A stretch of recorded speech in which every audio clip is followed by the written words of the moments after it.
योजनेचा शेवटचा हप्ता आता लवकरच मिळणार आहे। कंपन्यांकडून सरकारला 2300 कोटींचा परतावा मिळणार आहे। येत्या 2 ते 3 दिवसात कंपन्यांकडे हा हप्ता जमा होणार आहे। पंतप्रधान खरीप पीक विमा योजनेत 7600 कोटी रुपयांचा एकूण विमा हप्ता कंपन्यांना देण्यात येणार आहे। पीक विम्याच्या प्रतीक्षेत असलेल्या शेतकरी कुटुंबासाठी आज समोर आलेली माहिती तुम्हाला मोठा दिलासा ठरू शकते। अनेक हंगाम उलटून गेल्यानंतर सुद्धा रखडलेली भरपाई आता प्रत्यक्ष लाभार्थ्यांपर्यंत पोहोचण्याच्या टप्प्यावर आल्याचं बोललं जात आहे। गेल्या काही काळात नुकसान भरपाईबद्दल सातत्याने पाठपुरावा सुरू होता। अखेर या प्रक्रियेला गती मिळाल्यामुळे राज्यातील अनेक शेतकऱ्यांच्या अपेक्षा पुन्हा वाढलेल्या दिसत आहेत। आर्थिक मदतीच्या प्रतीक्षेत असलेल्या लाभार्थ्यांसाठी ही घडामोड विशेष महत्त्वाची मानली जात आहे, कारण प्रलंबित निधी वितरणासंदर्भात सकारात्मक हालचाली सुरू झाल्याची माहिती सरकारकडून आली। निधी वर्ग करण्यासाठी आवश्यक प्रशासकीय प्रक्रिया पूर्ण झाल्याचं सांगण्यात आलं। आता थेट खात्यात रक्कम जमा करण्याचा मार्ग स्पष्ट झालेला दिसतोय। ज्या शेतकऱ्यांना आतापर्यंत विमा भरपाई मिळालेली नव्हती त्यांच्यासाठी ही बातमी नक्कीच आश्वासक ठरू शकते। अनेक दिवसांपासून सुरू असलेल्या प्रतीक्षेला आता अखेर पूर्णविराम मिळण्याची शक्यता तयार झालेली आहे। संबंधित विभागांकडून लाभार्थ्यांची माहिती तपासायचं काम वेगाने सुरू झालेलं आहे। त्यामुळे पात्र शेतकऱ्यांच्या खात्याकडे निधी वर्ग करण्याची तयारी अंतिम टप्प्यात पोहोचलेली दिसत आहे। राज्यभरातील अनेक भागांमध्ये म्हणजे जिल्ह्यांमध्ये या विषयाची चर्चा आता रंगू लागली असून लाभार्थी आता पुढील अपडेटकडे लक्ष ठेवून आहेत। नुकसान झालेल्या पिकांसाठी आर्थिक आधार मिळावा अशी अपेक्षा असलेल्या कुटुंबांना या निर्णयामुळे मोठा दिलासा मिळू शकतो। प्रक्रिया सुरळीत पार पडावी यासाठी बँक खातं, आधार लिंकिंग आणि इतर आवश्यक नोंदी योग्य स्थितीत ठेवण्याचं आवाहन आपल्या महाराष्ट्र सरकारने केलं। आता एकूणच पाहता पीक विमा वाटपाच्या दिशेने महत्त्वाची पावलं उचलली जात असल्याचं चित्र आपल्याला दिसायला लागलं आहे। शेतकऱ्यांसाठी ही घडामोड अत्यंत सकारात्मक मानली जात आहे।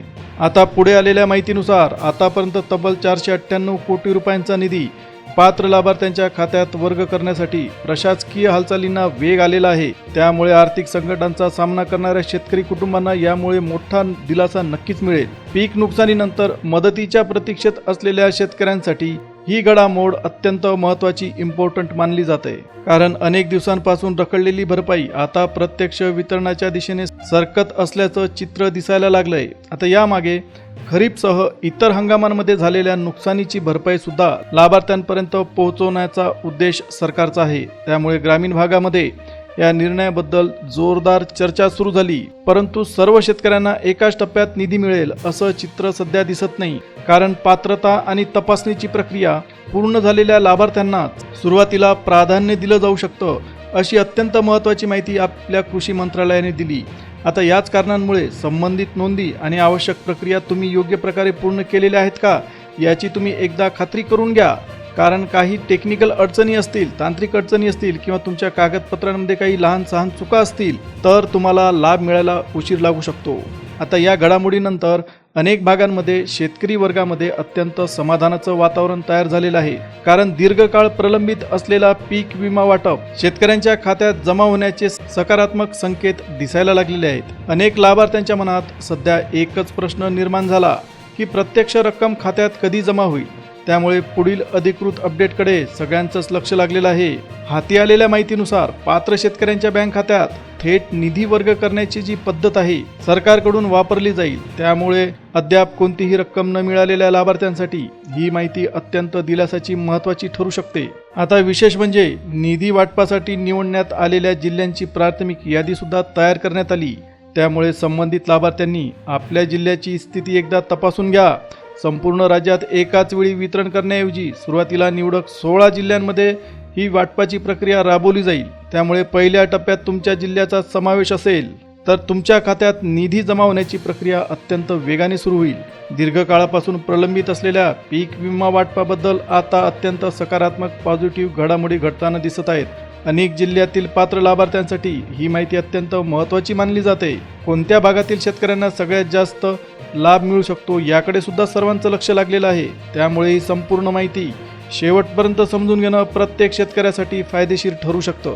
आता एक गोष्ट स्पष्ट करून घेणं सुद्धा अत्यंत महत्त्वाचं आहे। प्रत्येक लाभार्थ्याच्या खात्यात सारखीच रक्कम जमा होईल असं नाही, कारण विमा भरपाईची गणना संबंधित शेतकऱ्याने विमा अर्जामध्ये नमूद केलेल्या पिकाच्या आधाराने केली जाते।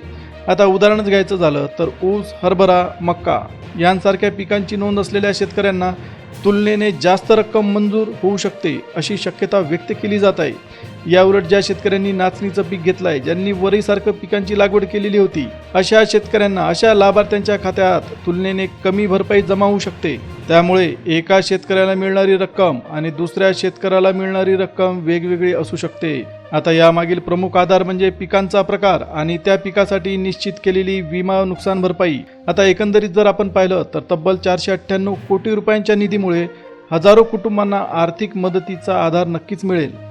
मात्र ही रक्कम कोणत्याही अडथळ्याशिवाय तुमच्या खात्यात जमा व्हावी यासाठी आवश्यक कागदपत्र आणि शासनाने सूचित केलेल्या प्रक्रिया तुम्ही वेळेत पूर्ण करणं तुमच्यासाठी बंधनकारक आहे.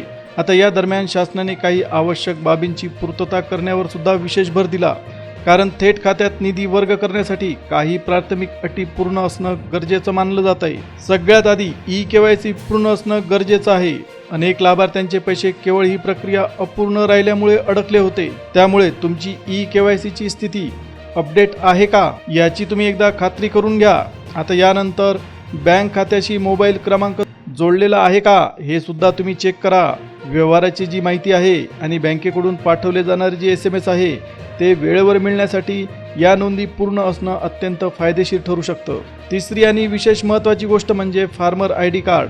लाभार्थ्यांची शेतकरी म्हणून ओळख निश्चित करण्यासाठी या फार्मर ID कार्डचा उपयोग होतो. त्यामुळे ज्यांनी अद्याप फार्मर ID कार्ड तयार केलेलं नसेल त्यांनी ही प्रक्रिया शक्य तितक्या लवकर पूर्ण करून घ्या. आता याच दरम्यान खरीप हंगाम 2024 संदर्भात आणखी एक मोठी आर्थिक माहिती पुढे आली. राज्य सरकारने तब्बल 35 कोटी 61 लाख रुपयांच्या निधीला मान्यता दिल्याचं समोर आलंय. याआधी मंजूर करण्यात आलेल्या 4,211 कोटी 68 लाख रुपयांपैकी 3,605 कोटी 80 लाख रुपयांचं वितरण सुद्धा पूर्ण झालेलं आहे. पण अजून सुद्धा 605 कोटी 36 लाख रुपयांचा निधी लाभार्थ्यांपर्यंत पोहोचणं बाकी आहे. अनेक शेतकरी सातत्याने मंजूर झालेल्या रकमेबद्दल विचारणा करत होते. अखेर या प्रश्नावर दिलासादायक हालचाली घडताना आपल्याला दिसत आहेत. कारण निधी वितरण प्रक्रियेला वेग मिळाल्याची अत्यंत महत्त्वाची माहिती पुढे आली असून पात्र लाभार्थ्यांच्या खात्यात टप्प्याटप्प्याने रक्कम जमा होण्याची शक्यता आता तयार झालेली आहे. प्रलंबित असलेल्या निधीबद्दल संबंधित विभागाच्या निदर्शनास आल्यानंतर आवश्यक प्रस्ताव तातडीने पुढे पाठवण्यात आल्याचं सरकारने सांगितलं. त्यानंतर आर्थिक मान्यता मिळाल्यानंतर वाटपासाठीचा मार्ग आता पूर्णपणे मोकळा झाला. विशेष गोष्ट म्हणजे संपूर्ण वाटप प्रक्रिया केंद्र सरकारच्या पीक विमा पोर्टलच्या माध्यमातून पार पडत असल्यामुळे निधी वर्ग करण्याची गती वाढू शकते. त्यामुळे पात्र लाभार्थ्यांच्या खात्यात विमा भरपाईची रक्कम अधिक जलद पोहोचण्याची शक्यता तयार होते. आता सर्वाधिक चर्चा होत असलेली गोष्ट म्हणजे पात्र जिल्ह्यांची यादी. कारण या टप्प्यात संपूर्ण राज्याचा समावेश नसून निवडक 16 जिल्ह्यांमध्येच निधी वितरणाची प्रक्रिया सुरू होणार आहे. त्यामुळे तुमचा जिल्हा या यादीमध्ये समाविष्ट आहे का याची तुम्ही एकदा खात्री करून घ्या. आता समोर आलेल्या माहितीनुसार या यादीतील सगळ्यात आधी सर्वात पहिला नंबर लागतो तो आपल्या अमरावती जिल्ह्याचा. त्यानंतर आहे आपला अकोला जिल्हा. या जिल्ह्याचं नाव सुद्धा पुढे आलं. त्यानंतर आहे यवतमाळ जिल्हा. त्यानंतर वाशिम, बुलढाणा, वर्धा आणि नागपूर या जिल्ह्यांना सुद्धा प्राधान्य देण्यात आलेलं आहे. जर तुमचा समावेश या जिल्ह्यांपैकी कोणत्याही जिल्ह्यामध्ये होत असेल तर काही महत्त्वाच्या नोंदीची तपासणी करून घेणं तुमच्यासाठी योग्य ठरू शकतं. विशेष म्हणजे बँक खात्याशी संबंधित माहिती, आधार सीडिंग, ई-KYC आणि फार्मर ID या सगळ्या गोष्टी तुम्ही अपडेट करून घ्या. कारण पात्र लाभार्थ्यांची यादी अंतिम झाल्यानंतर निधी थेट बँक खात्यात वर्ग करण्याची प्रक्रिया वेगाने पार पडू शकते. आता या दरम्यान यादीमध्ये आणखी काही महत्त्वाच्या जिल्ह्यांचा सुद्धा समावेश करण्यात आला. यामध्ये चंद्रपूर जिल्हा, गडचिरोली, गोंदिया, भंडारा, रत्नागिरी, सिंधुदुर्ग, रायगड, पालघर, ठाणे, मुंबई उपनगर आणि मुंबई शहर या जिल्ह्यांचा सुद्धा समावेश करण्यात आला. या जिल्ह्यांमधील पात्र शेतकरी कुटुंबांसाठी ही माहिती विशेष महत्त्वाची ठरू शकते. कारण मंजूर झालेला निधी टप्प्याटप्प्याने लाभार्थ्यांच्या खात्याकडे वर्ग करण्याची प्रक्रिया सुरू झाली. त्यामुळे बराच काळ मदतीची वाट पाहणाऱ्या शेतकरी बांधवांना मोठा दिलासा मिळाला. यासोबतच निधी वाटपासाठी आवश्यक असलेल्या प्रशासकीय हालचाली सुद्धा अंतिम टप्प्यात पोहोचल्याचं सांगण्यात आलंय. राज्य आणि केंद्र स्तरावरील मान्यता मिळाल्यानंतर आता प्रत्यक्ष लाभार्थ्यांपर्यंत मदत पोहोचवण्यावर प्रशासनाचा भर वाढलेला दिसतोय. आता अनेकांच्या मनात सर्वाधिक चर्चेला जाणारा प्रश्न म्हणजे या लाभाचा फायदा नेमका कोणाला होणार आता उपलब्ध माहितीनुसार यापूर्वी पीक विम्याची रक्कम न मिळालेल्या पात्र लाभार्थ्यांना सुरुवातीच्या टप्प्यात प्राधान्य दिलं जाऊ शकतं, अशी माहिती विविध स्तरावरून पुढे आली. त्यामुळे शेतकरी बांधवांनी बँक खातं तपशील, आधार लिंकिंग, KYC आणि फार्मर ID यांची सध्याची स्थिती एकदा तपासून घ्यावी. कारण या सर्व नोंदी अचूक असतील, अपडेट असतील तरच निधी तुमच्या खात्यात सुरळीतपणे आणि जलद गतीने येऊ शकतो. आता एकंदर परिस्थिती पाहिली तर पीक विम्याच्या प्रतीक्षेत असलेल्या लाखो कुटुंबांसाठी ही घडामोड, ही माहिती नक्कीच आशेचा किरण ठरते. येत्या काळात या संदर्भातील आणखी काही महत्त्वाच्या घोषणा आणि नव्या अपडेट्स समोर येण्याची शक्यता आहे. त्यामुळे अधिकृत माहितीकडे तुम्ही सातत्याने लक्ष ठेवा आणि आवश्यक कागदपत्रांची पूर्तता वेळेत करा. तर शेतकरी बांधवांनो, ही होती पीक विम्याबद्दलची अत्यंत महत्त्वाची इम्पॉर्टंट माहिती. तुम्ही जर पीक विम्याचे लाभार्थी असाल तर तुमच्यासाठी ही माहिती अत्यंत महत्त्वाची ठरू शकते. व्हिडिओ आवडला असेल तर व्हिडिओला एक लाईक द्या. जवळच असलेल्या बेल नोटिफिकेशनला ऑलवर सेट करा. तुमच्या इतर शेतकरी बांधवांपर्यंत हा व्हिडिओ शेअर नक्की करा, म्हणजे त्यांचा सुद्धा फायदा होईल, त्यांना सुद्धा माहीत होईल. आणि जर माहिती उपयुक्त वाटली असेल तर चॅनलला सबस्क्राईब करायला बिलकुल विसरू नका.